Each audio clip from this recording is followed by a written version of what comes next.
Nako, ito na. Magandang araw po sa ating lahat. Kumusta na po kayong lahat? Kapatid, mga kababayan, mag-iingat po tayong lahat. Araw-araw, sa bawat araw na lumipas sa ating buhay, dapat tayo magpasalamat. Sapagkat tayo ay may buhay at lakas. Shout out po sa aking mga kapatid dyan. Iglesia ni Cristo sa buong mundo. Happy Thanksgiving year end.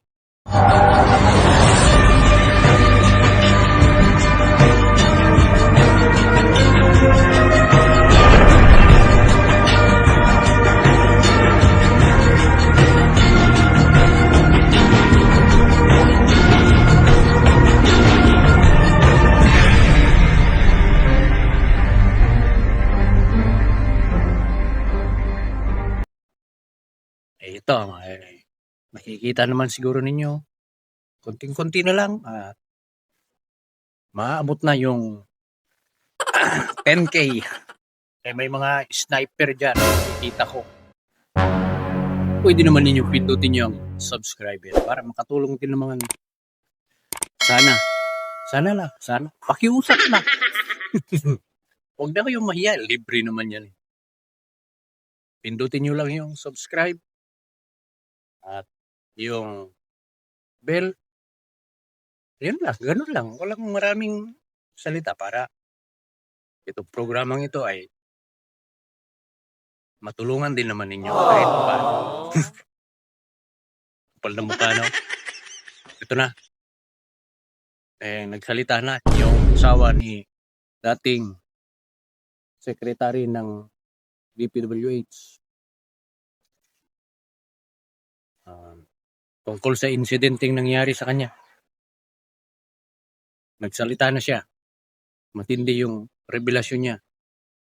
Sa video ito, mapapanood po ninyo kung ano ang sinabi ng asawa ni Yusek, dating Yusek Catalina Cabral.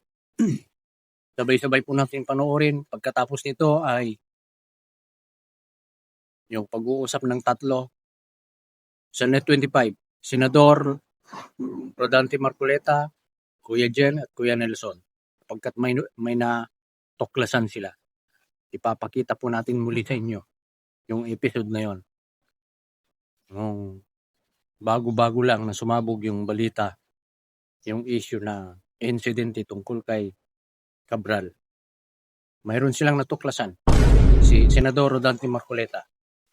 Ito na po. Kaya huwag po kayong bibitaw, mga kababayan, mga kapatid. Mahalaga ang video nito, mahalaga ang episode na ito. Sabay-sabay natin panoorin.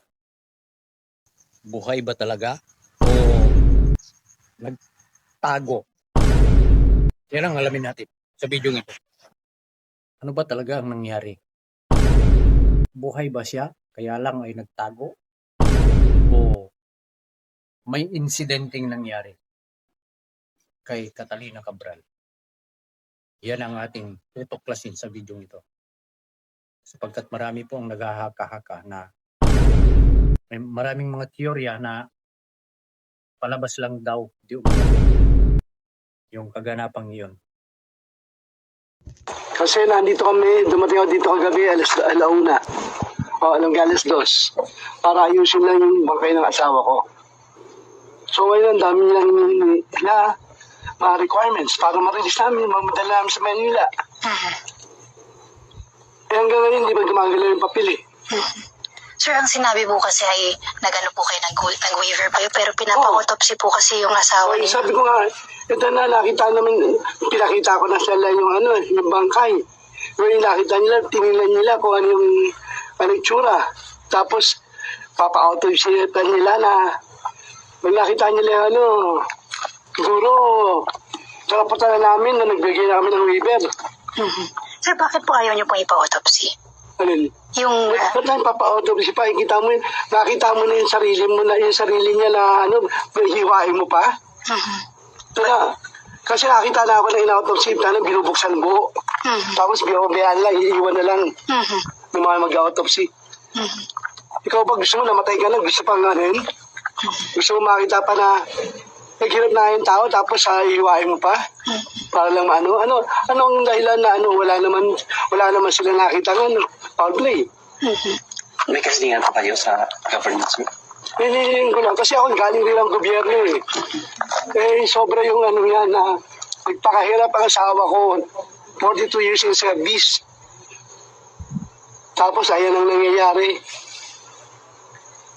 Gusto mo kayo magbigay ng reaction, sir, sa attention na binibigay na... Ako saan galing rin sa trabaho eh. Galing rin sa gobyerno eh. Kaya nga lumabas ako sa gobyerno eh. Sir, gano'ng kasakit sa pamilya niyo na naantala pa po yung pagpaproseso po sa bangkay ng asawa niyo? Nagluluksa po kayo. Para Tapos ang dami pa nila requirements. So, ganun ba yung nagdudusa na kami, tapos ito mga ramdaman mo, pahirapan ka pa. Pero sir, nakikilala niyo po yung mukha ng asawa niyo? Oo, kilala ng anak ko, kaya bigay kami ng waiver. Ano pa gusto nilang bunto? Para patunayan, gano'ng katagal kami nagsama ng asawa ko. Naniniwala po kayo aksidente po yung pagkahulog niya? Kasi, ang punto lang naman doon, nagpunta siya dito para mag-unwind kasi masyado madaming pressure na. Kasi kaugnay po yan nung sa flood control, sir. Flood control. Siguro, kasi hindi kami nag-uusap tungkol sa kaso ng flood control. Hindi kami nag-uusap na pag yung isang kaso niya na sabi ka may attorney ka, bahala yung attorney mo dahil kaming nag-usawa, iba yung namin, pareha kaming engineer, kaya ayaw ko namin ka ng professional jealousy. Kaya umalis ako sa gobyerno. Ang gusto niyo po, ma-release na po. Yun lang gusto namin. Magpapasko, makasamahan man lang namin asawa ko yung Pasko. Sabi nga namin nagpaplano kami ng Pasko na yung pamilya. Kasi, kaya ayoko yung mga anak ko, mahubuli sila. Nagtatrabaho ng maayos. Ngayon po, sir, ano po yung mga documents pa na hiningi po nila? Wala yung pipirman doktor. Death certificate. Yung nag-declare po na patay. Oo. Sir, pinapa-DNA test din daw po. Sabi ko, paano mag-swab ka lang, makakalaman ng DNA ng di ba? Napadaming proseso, pinapahirap. Kami na yung anak ko, tsaka yung ako na mismo nagsasabi na asawa ko yan. Nanay nila yan. Ba't ano pa gusto nila i-prove? Maghanap sila ng ibang tao?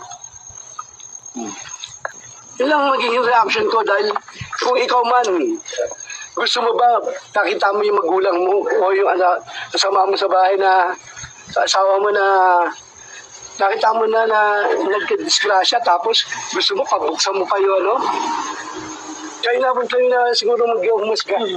So sir, para sa inyo, hindi po tumalon ng kusa yung asawa niyo. Accidental. Accident, siguro isang yun. Kasi sa akin, magkausap pa kami nung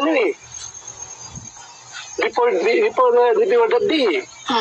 Ano po yung napag-usapan niyo, sir? Wala, nag-usap lang niya. Sabi, mag-anuan ka muna kasi sa atin. Sabi ko pa sa kanya, ba't hindi ka umatin nung ICI meeting, nung hearing, nung 15.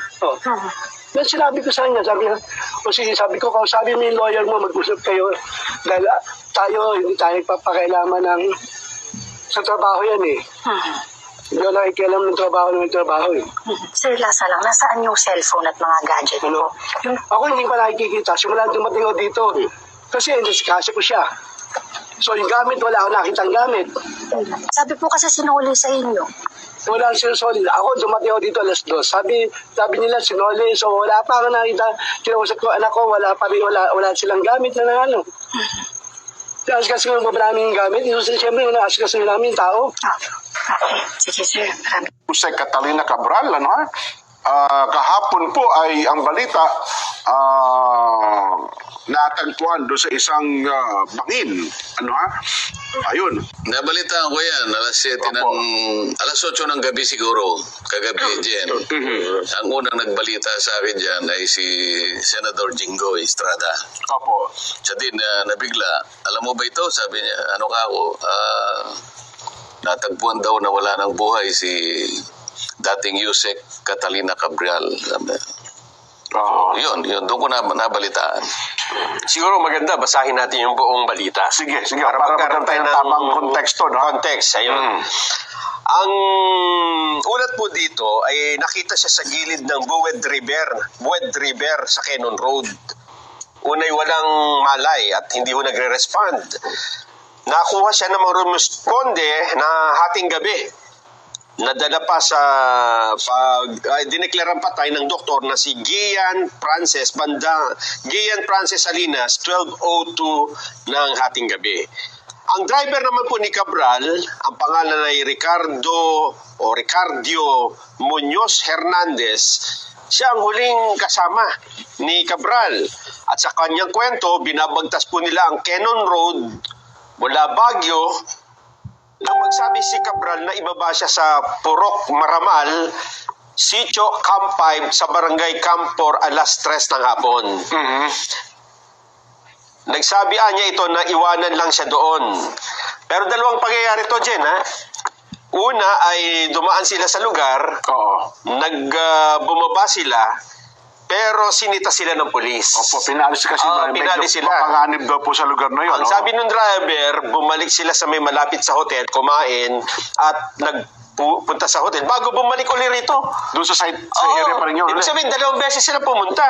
At yung sa second time, dito na nagpaiwan si Cabral. At sabi sa driver, balikan mo na lang ako. Nung pagbalik niya ng bandang alas 5 na ng hapon, hindi na niya makita si Cabral. Bumalik si Hernandez sa hotel kung saan sila naka-check-in.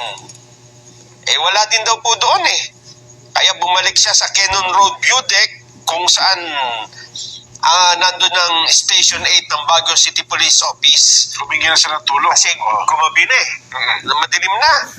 At dahil dito tumulong po ang pulis sa paghahanap at doon nga po nakita, doon sa site, sa ibaba, 30 metro mula sa riverbank ang katawan po ni Cabral bandang alas 8 na po daw ito ng gabi. Hindi pa malinaw kung bakit inabot ng 4 na oras bago iniakyat ang katawan ni Cabral sa kalsada. Baka nahirapan. May mga report din na nagsasabi na nahulog si Cabral at ito ang sinusundan ng investigasyon sa ngayon. Ang Office of the Ombudsman ay nag-utos naman na lahat ng gadget, ibig sabihin mga cellphone o kung anumang computer, laptop, ay ingatan. Ito pong lugar kung saan daw po nagpaiwan si Cabral ay isang populated area. May mga tao diyan sa palipaligid. Malapit ito sa isang nasirang rock shed at sa rock netting project site na in-inspection ni Pangulong Bongbong Marcos noon kasama si Mayor Benjamin Magalong. Iniugnay din hindi na ito, background na ito O yun po ang pangyayari, Sen. So yun. Pero ngayon kasi parang marami tuloy ang lumalabas ng mga balita kung ano talaga ang naging nangyari dito kay Yusek Cabral dahil nga sa mga pangyayari ito, Sen. Pero base sa paglalahad mo, Nelson, parang gusto niya talagang pumunta sa lugar na yun Bumalik pa Opo. Una, tama ba yung sinabi mo na pinawalan sila ng pulis sapagkat napanganib yung lugar na yun? So, umalis nga. Tapos sabi mo, bumalik uli. So, ibig sabihin, parang gusto niya pumunta talaga sa lugar na yun. Pangalawa, napansin ko, sabi na bagit mo kanina, bumalik yung driver para balikan siya, di ba? Kasi sabi ni, iwanan mo ako pero balikan mo rin ako. Oo nga, pero hindi ba niya hinintay na dapat tatawag? O, balikan mo na ako. Di ba dapat may... Usually ganun mo Hindi ba dapat tatawagan ka? O, balikan mo na ako rito. Nasaan ka na? Tagal-tagal mo naman. Ayun nga. So, bakit kagad bumalik yung driver nang wala pang pasabi? Isang oras daw po Isang oras sa pagitan, nagpakarga na siya ng gas di ba? Mayroon pa istorya doon. Oo nga, pero di ba karaniwan, hihintayin mo yung... Tawag ng boss mo. Kasi iwanan mo na muna ako dito. Opo. Di ba pang karaniwan? Te-text na lang kita. Tatawagan kita. Wala pang ganon. Wala po. Walang ganon, Sen, Well, ayaw naman ho nating magbigay ng mas malalim pang komento sa bagay ito. Una, ay iginagalang natin, nirespeto ang pangyayari po dito kay Yuse Cabral. At maaari ay nananangis yung pamilya nila. O kung sa bagay ito. Pero siyempre, yun nga po ang ating sinasabi, maraming katanungan sa isipan ng ating mga kabayan sa pangyayari ito. No, at hindi naman Palagay natin ko, maalis yan. kasi ang mga katanungan na yan ay patuloy pang dadami siguro. Opo. Dahil alam naman natin, si Yusek Cabral ay dating nagsilbi sa DPWH. Opo. At alam din natin, very sensitive yung kanyang posisyon. Mhm. Lahat ay mag-agree sa katotohanan na yung kanyang posisyon na yon ay masyadong maraming naglalaman yun ng maraming impormasyon tungkol sa kung paano inilalatag ang mga proyekto ng ating pamahalaan. Kasi DPWH ito, Jen, Nelson. Opo, Yusek for planning po siya. Oo. At hanggang sa maalala ko, mula nung ako ay naging chairman ng Blue Ribbon Committee, ay talagang halos umiikot sa kanyang opisina yung mga unang katanungan dyan. Opo. Lalo na yung mga proponents ng projects, kung paano nilalatag yung mga tinatawag na, kung paano pinalalaki yung mga pondo, kung paano binabahagi. Talagang yung opisina niya ang nakatutok dyan. Oo, tama. At maliban pa dun sa tinatawag nating mga applications. Siya yung umahawak kasi niyang mga applications. Ganun ho ba? Oo. So siya yung nakakaalam kung ano yung mga coordinates Yun. ng mga project. Oo. Kung talagang gugustuhin niya na sabihin kung nasaan Oo. ang mga coordinates ng lahat ng projects, lalong-lalo na yung pinag-uusapan noon na flood control, siya talaga ang bukod na opisina ang nakakaalam ng lahat ng mga sensitibong impormasyon. Nasa opisina po niya yun, no? Ngayon, dahil nga sa kahalagahan ng opisina niya, nung kasagsagan na nagtatanungan tungkol dyan, ay nagbitiw nga siya. Oo.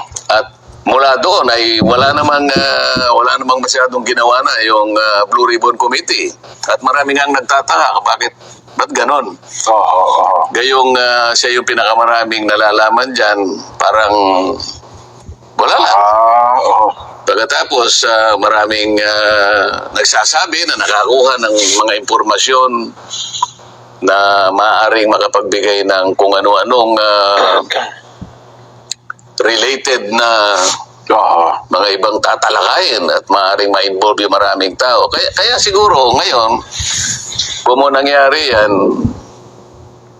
talagang aasahan mo na babangon ng mas maraming tanong. Opo, marami talagang tanong. Mas maraming tanong ngayon kaysa kasagutan. Oo. Nakakalungkot yung nangyari dyan. Ako, unang-una, dahil kakilala ko naman siya, sa trabaho ko sa Congress noon sa mababang kapulungan hanggang sa maging senador ako, may pagkakataon talaga na nagkakausap sa mga hearing. Opo. Kaya kilala ko naman siya ng personal. Ayun. Kaya hanggang sa ako'y maging Blue Ribbon Committee, nasama nga siya sa unang mga pagtatanong dahil nga sa sensitibong pwesto niya sa DPWH. Oo. Opo. O ngayon, nangyari nga ito, inaasahan natin na marami talaga yung magdududa Tama. sa nangyari sa kanya.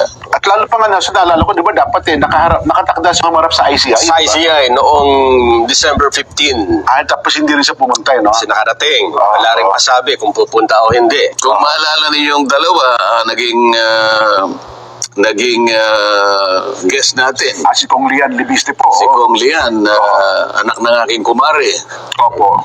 At mula sa kanya, nagsabi siya rito at dito niya unang inilahad Yes. na meron siyang nakuha ang mga sensitibong impormasyon na binigay mismo ng opisina ni Secretary Yusek Cabral bago pa nangyari itong pinag-uusapan natin. Opo. At nung hinahanap na rin yung computer, hindi na makita yung computer.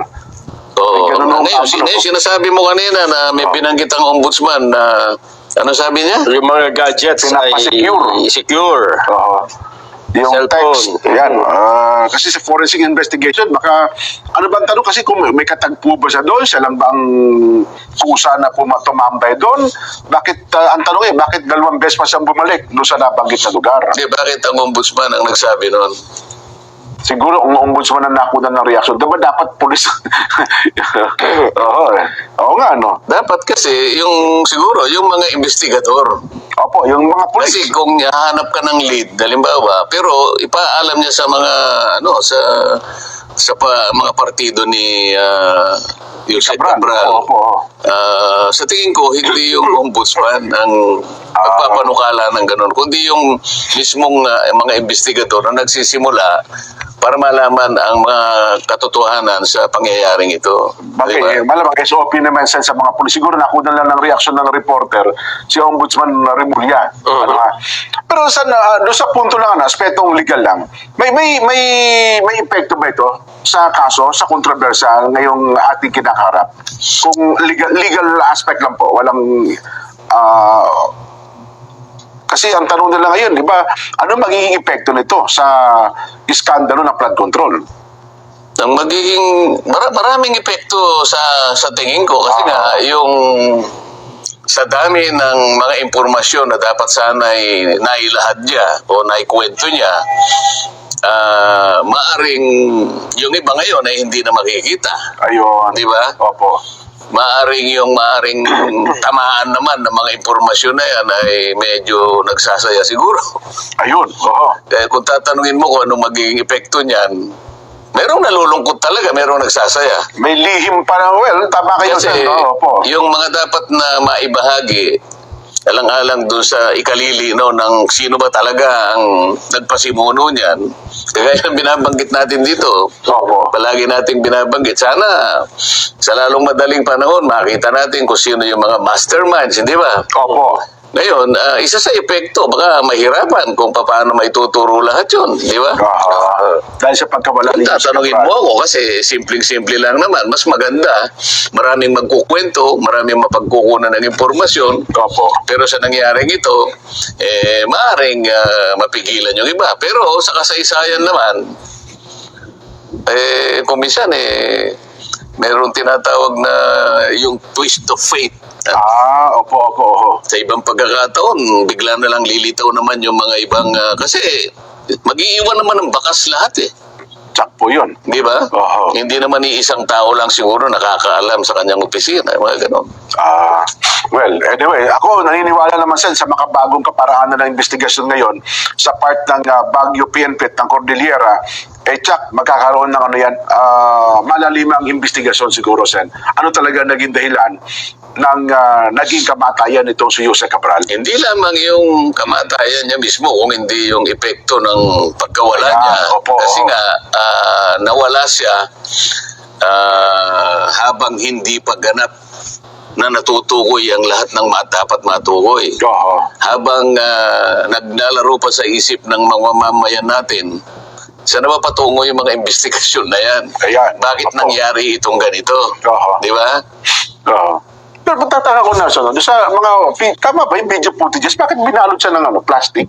Parang Parang foil? foil na hindi ko alam eh. Di ba? Ano kayang nangyari doon? Ipakita mo nga direct. Ayun, no? Bakit siya kaya binalot ng foil, ano? Paano yun naman alam na foil yan? Ayun po, iba siya, no? Hindi ko alam kung ano yan. Baka yan naman talaga yung ginagawa ngayon Parang sabi, para i-preserve po yung bangkay. Parang hindi naman. Well, parang ngayon lang ako nakakita ng gano'n. Na-accident, bumagsak Yung body bag, may body bag lang ba yun? Ayun, kasi parang binilot siya, no? Di ba? O body bag ba yung ginamit sa kanya? Well, anyway, nagtaka lang ako doon sa nakita nating paraan. Ang sabi naman ni Kong Rian Lebiste tungkol dito sa pagkamatay ni Yusek Cabral, ang sabi niya sa kanyang Facebook account, yung una niyang post ay may listahan sa computer ni Yumaong Yusek Cabral ng lahat ng proponents ng DPWH insertions. Okay. May iilang may kopya nito. Kung lumabas lang ito, tapos na ang mga investigasyon. at sinundan niya after 7 hours, ang files ni Jose Cabral ay inaprubahan ng DPWH na ibigay sa akin noong September 4. Ipinakita ko ito sa ICI noong November 18 at 19 at sa Ombudsman noong November 26. May kopya rin ang DPWH nito. Pero mukhang sabi ng ICI, wala silang kopya nito no? Nakita lang nila. Kaya nga humingi siya ng kopya kay ano eh. Oo. Ano binabanggit mo, Nelson, na si mismong si Kong Lian ang nagbigay ng mga sinasabi mong pangalan ng proponents? Yung galing kay... Yung nakuha niyo po sa computer. Oo nga. Dahil nakakuha si Kong Lian ng kopya nun, ibinigay niya sa ICI. po, ipinakita lang. Ipinakita. Nung lumarap siya doon, ipinakita. At nanghingi nga raw ng kopya. Kasi wala daw silang kopya pala noon. Noon pinakita niya, meron ba kayong kopya nito? Nagtataka nga sila, walang kopya. Pero binigyan sila ng kopya. Binigyan daw po. Doon natin na-interview dito, Sen. Binanggit niya, nagbigay siya ng kopya doon sa ICI. Yun po yung sabi ni Total, tinitindigan naman ni Kong Lian. Ibig sabihin talaga, binigyan ng kopya ang ICI. Oh, yes. Sa mga tweet, alam na nga ICI kung ano yung nilalaman ng computer. Well, Dahil nabigyan na sila ng kopya. maaaring ganun daw po. At nabigyan din ng DPWH. May kopya na rin po ni DPWH. Yung original na copy, nasa kanila pa. May mga lumalabas lang angulo doon sa computer daw. Mukhang may mga typo error. Kaya, mahiwagang computer. Kaya nga Kaya po, lang, ang magiging problema kasi, alam mo, kung pinag-uusapan natin ay usaping legal, sino magpapatunay niyan? Authenticate, Yung authentication kasi ay bahagi ng pagbibigay ng probity sa isang nakakalap na ebidensya. Yes po. Kaya nga, pagka ikaw ay may-ari ng ganong kasulatan o anumang klaseng ebidensya, lalo na kung documentary evidence, authentication ang pinag-uusapan. Karaniwan, maaaring ang isang dokumento may pirma ka, so ipipresenta ka sa harap ng korte at tatanungin ka, ikaw ba ang gumawa nito? Ayun, Ikaw ba naglahad dito? Ganon. Meron kang pirma nakalagay rito, pirma mo ba ito? Yun ang authentication eh.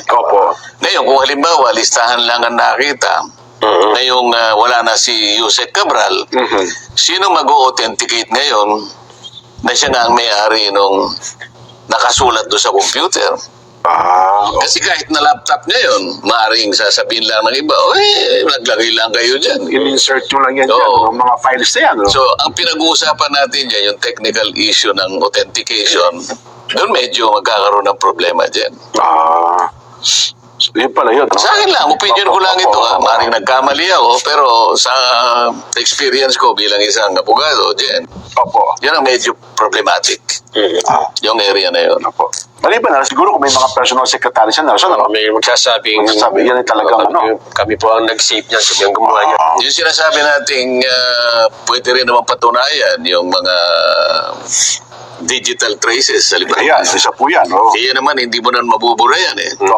Di ba, pangkaraniwan, pagka meron kang communication galing sa cellphone mo, ayan naman pwedeng sabihin ng korte na kahit di mo patunayan yan we can take judicial cognizance na by technology talagang galing sa iyo yan. Di ba? Ayun. May mga forensic investigations. Oo, yung mga ganyan. Tama. Ay, well, again, sana magpakaingat po ang Baguio City PNP ang Cordillera sa bagay na ito. At yung maraming tanong sa isipan ng ating mga kababayan, Sen, ay unti-unti masagot sa pamamagitan ng malalimang investigasyon po nila. Kasi maraming tanong talaga yan.